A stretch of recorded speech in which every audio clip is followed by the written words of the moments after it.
So welcome back to DC Silver Age Storytime, and today's story comes from Adventure Comics number 354, published in March 1967 with story by Jim Shooter and art by Kurt Swan, featuring an amazing preview of the future in which Superman teams up with the adult Legionnaires, see which members will live, marry, and die. So this is the future. Great Krypton. The Legion has added a hall of monuments to members who died in action. Most of them were friends of mine when I was Superboy. So we have Pharaoh Lad, Chemical King, Quantum Queen, Reflecto, and Shadow Woman.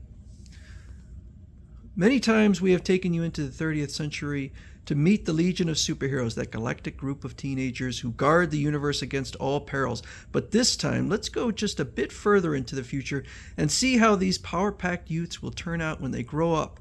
Come with Superman and learn which members will quit the Legion, which ones will marry, and which ones will die in the adult Legion. The hall contains statues of the Legionnaires who have married. There's Saturn Woman and Lightning Lad, Light Lady, and Lone Wolf, or Timber Wolf, as he's called now. He was called Lone Wolf for like half a second, and Cosmic Man. And for some reason, they never seem to use Timberwolf. So Superman is getting called to the future, except I guess he hasn't been there since he was Superboy, at least in this story. Great Krypton. The Legion head HQ is nothing like I remember. Now it covers a whole city block. And so he goes in, and we have these memorials to different Legionnaires who died. The only one which we know of is Pharaoh Lad, who gave his life that the galaxy might live. And then, for God knows what reason, they have statues of all the Legionnaires who got married, which doesn't seem to be many. Superman, glad you could make it, comes out. Brainiac 5, I guess, smoking a pipe.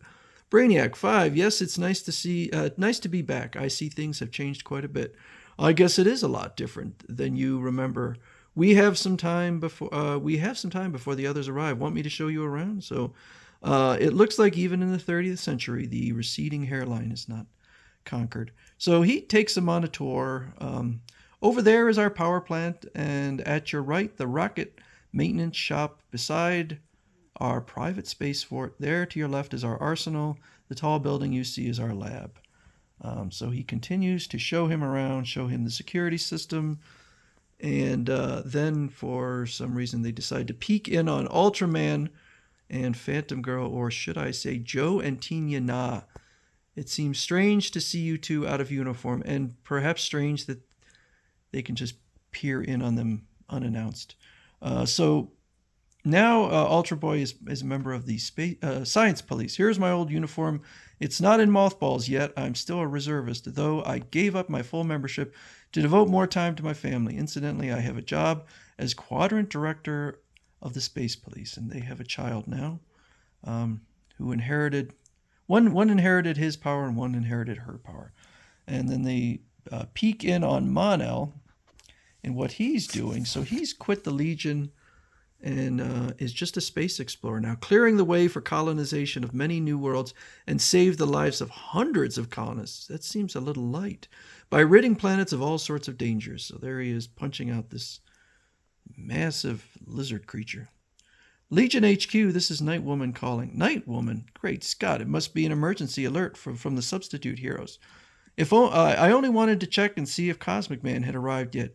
He had a bad OXO valve on his cruiser and didn't have time to repair it after we received your signal. She left the Substitute Legion years ago to marry Cosmic Man, except in a few moments we're going to see that there is no Legion of Substitute Heroes anymore. So we see Timberwolf and Lightning Lad. Superman, stand by, pal. I'm about to call Light Lady on the communicator. Hello, Bryn. Hi, Isla, honey. It seems... So, Timberwolf, it's I don't know, I feel like it's out of character. He now has a David Niven pencil mustache.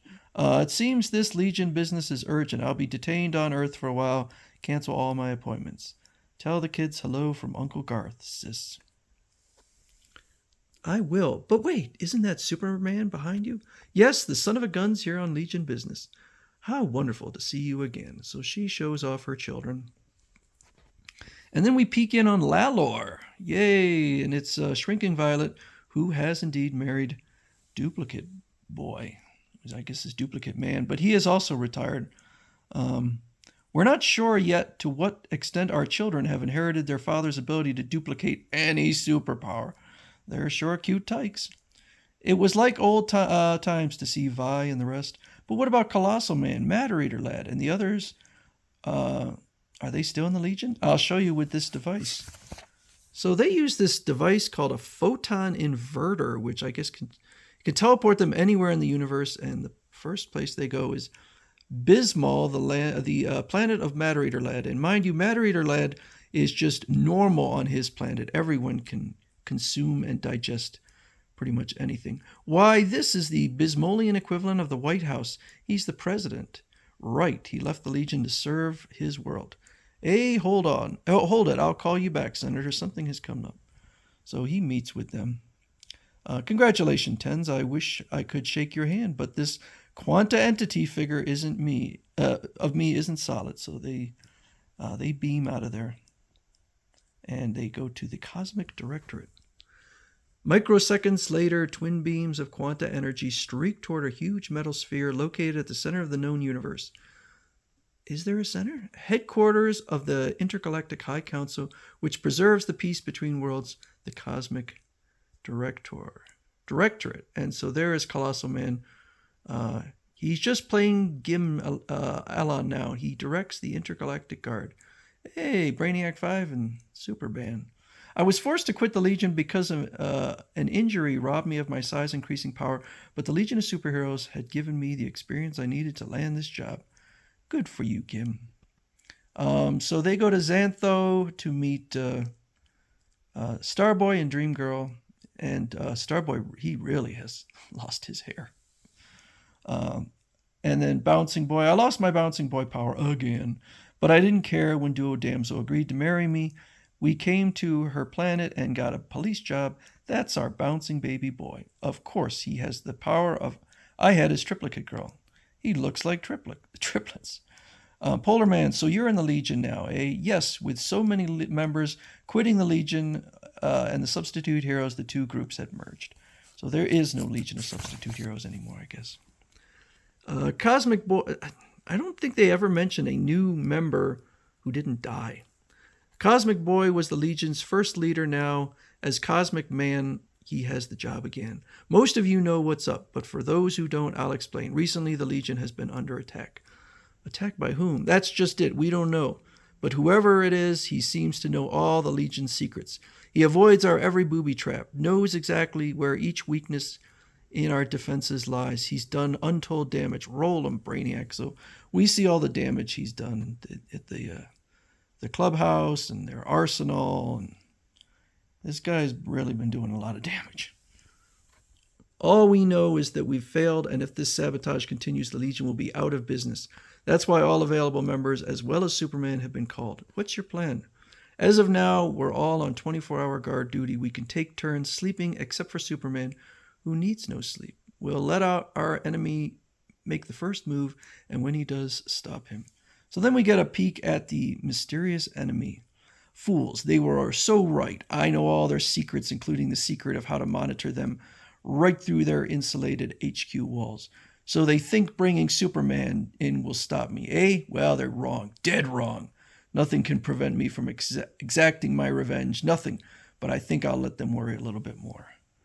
So we get an emergency. The elevated expressway between the air terminal and Grand Central Spaceport is collapsing. Hundreds of people are trapped. We can't reach them in time. Only Superman can save them. So I wonder how he knows that Superman was there. But they decide that it's probably a trick. So instead they send out Cosmic Man, Polar Boy, and Element Lad to save this railway. And they are successful. They prop it up with the ice, and then Element Lad changes the ice to steel. Good work, Element Lad. Now the police can rescue the trapped people. Meanwhile, back at the HQ, a blackout. Someone has destroyed our main power plant. It's him, then. The trestle was a diversion. You said it, Saturn Woman. Let's turn to part 2 and see what happens. Shall we? So I think this is a pretty fun story. The only complaint I might have is that it's sort of, if a future writer wants to write Legion stories in continuity. Now they're kind of handcuffed based on this future. But I think this story in the future gets kind of ignored. But then again, the Legion gets rebooted several times, so it kind of is irrelevant.